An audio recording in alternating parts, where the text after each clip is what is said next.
Joe Leigh for SecondsOut with Macklin. How are you? Yeah, all right. Obviously gutted for Mick. He boxed so well. I thought he was cruising the fight. Yeah, Wood definitely came back into it. I think Mick tired probably from around nine.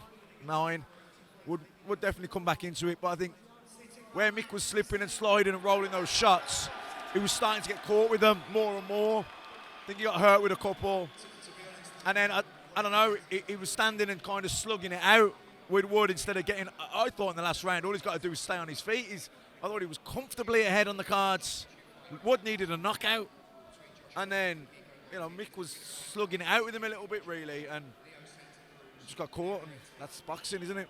Did you see the knockdown in the 11th, I believe? Adam Booth wasn't happy with it. I saw it back on the big screen. I think it was a knockdown. What did you think? I think it was debatable. I think there was a punch. He got hit with a shot, and then he slipped. Do you know what I mean?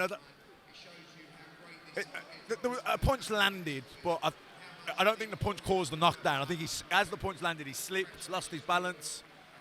So, whatever. So you're comfortable that if it did go that end of that round, that Michael Conlan would... Way ahead. I thought Mick was way ahead. Way ahead on the cards. I thought... I remember coming out for the last round, we're talking like, there were some of Wood's family there, and there was no need, or there was just friendly banter, and I think Mick's just got to stay on his feet. In this round, he's just got to box, move, tie him up, get through the round. He's world champion. I thought he was comfortably ahead. Did you expect a good a fight as that? You don't know what to expect, do you? You never know, do you? I was surprised that Mick dropped Wood early. It was a beautiful, because Mick's not a powerful puncher. He's a nice boxer, but he just timed him. He set it up lovely. He gave him a couple of body shots, a couple of looping lefts to the body, a couple more, a couple of feints, and then just switched it upstairs, bang on the chin. Wood never seen it. He was pulling out, caught him. And I actually thought it took Wood quite a few rounds to shake that off. I thought Mick should have jumped on him more in the second, because he still looked out on his feet. I thought Wood in the second round. I thought Mick would have just put it on him a bit more. He might have got the stoppage. Well, it's easy to say that now, isn't it? What fight would you say is better? Your fight against Jamie Moore all those years ago for the British title, or this one? It was a different fight, weren't it? Me and Jamie was like just a mental pace, you know what I mean, from the first bell in the trenches. That was more, boxing. Do you know what I mean? It was a dramatic finish, obviously. Like, round to go. Wood needs a knockout, and then he gets it, and then, hopefully I think he is all right. A few of the guys said he was conscious and he was talking. So, look, you get knocked out in the 12th round. There's an element of exhaustion as well. Do you know what I mean? He'll be very fatigued, probably dehydrated as well. So, please God, he just gets to the hospital now and they rehydrate him, and hopefully he'll be fine. I'm sure he will be. Yeah, of course we hope Michael Conlan's okay. As for Leigh Wood though, what a way to finish the fight. He's gonna go on to bigger and better things. What exactly are they? Yeah, I mean, I thought he got well by the knockout. I thought he was getting well beaten tonight. I thought Mick was the superior boxer by quite a stretch. Yeah, he had his moments obviously, but I thought it wasn't really till Mick faded and fatigued that Wood was able to put combinations together. Up until that, he was like here and there having success, but Mick was dominating. It's a shame, it's a shame for Mick. Obviously, fair play to Wood. He needed a knockout and he got it. So I suppose that's what that's what champions do. So hats off to him. I think if Josh Warrington wins on the 26th, a fight with Leigh Wood and him would be a good one. Yeah, well, why not? I mean, Warrington, former world champion, with Eddie. I'm sure that's a fight Eddie would love to make. Why wouldn't he? Yeah, definitely. As for Sky, obviously April 2nd, Savannah Marshall. Yeah, that's a really good card. Aaron Chalmers, obviously, who trains with Adam Booth and Michael Conlan as well. That's a good card that you'll obviously be working at. Yeah, well, there's May 26th card as well, Riakpur in Wembley. Yeah. So that's a good. That's shaping up to be a decent card, especially the main event. Yeah, and then April 2nd, Savannah Marshall, back up in Newcastle. I'm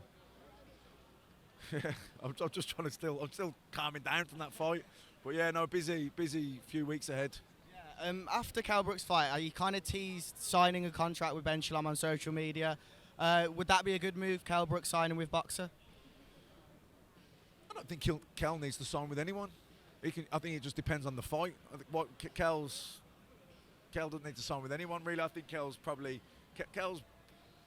achieved what he wanted to achieve in his career. I think Kel probably will retire unless someone makes him an offer he can't refuse. But you know, he's 35 years old. I don't think he's ever going to have a better ending to a night than he had with the Khan one. There was a lot of over the years back and forth with Khan, and I think he can put that to bed. Well, he has put that to bed now. He's had a fantastic career, must have earned plenty of money. I think he should sail off into the sunset and enjoy his life. Fair enough. Just a couple more things quickly. It seems more than likely AJ is going to continue working with Sky Sports in the near future. As for his next fight, it's looking like an interim. Who do you think would be best for him to fight? I don't know. Maybe Joseph Parker. I know he beat him before comfortably, but Parker's coming off a decent win, isn't he? And you know, I think he's made improvements under Andy Lee. AJ obviously needs, you know, he's got a new trainer, so I don't know. I don't know what the best fight is for him, to be honest. And then lastly, appreciate your time. Obviously, Fury White, just kind of how you think that fight goes and who wins.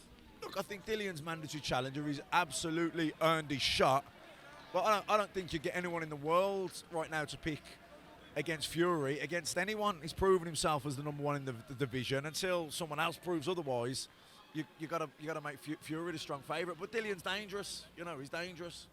It's going to be a good night at a sold-out Wembley Stadium. Yeah, of course, another huge night. Like, the place was rocking here. Place was rocking for Khan Brook. Place was rocking in Glasgow for Taylor and Catterall, Cardiff, Eubank Williams was rocking. Boxing's booming.